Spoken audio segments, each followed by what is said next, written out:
So Sheri, David, one of the questions I always get from my clients is, how much is it going to cost to implement the leasing standard? What are your thoughts there?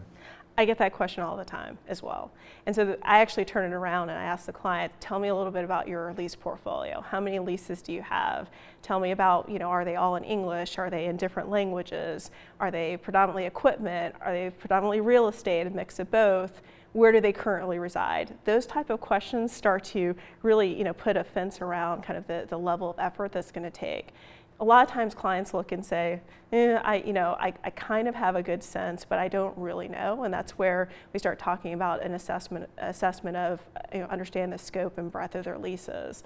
But once we kind of generally get a sense of how many leases an organization has, the different languages, it really becomes a question of, well, do you have all the key terms in a repository, or is there going to need to be an effort of extracting those terms? The more effort that's going to take in order to abstract the terms, the more cost it obviously puts on it. And then the biggest variable really comes down to the technology. The license fees and implementation timeline and cost for the different solutions right now has a good degree of variability to it.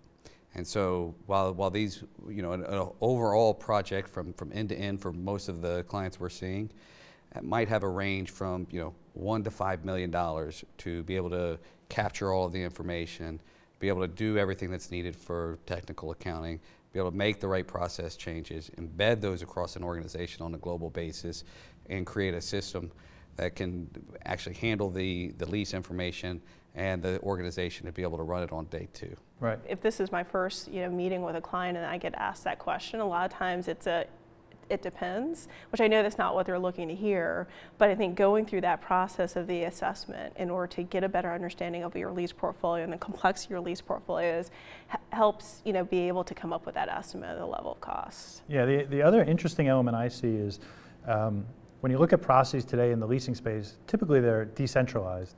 And so if companies want to go to a more centralized process, you may be building a brand new process that may have organizational impacts as well. So thinking about that and how it impacts the organization is obviously going to drive costs as well.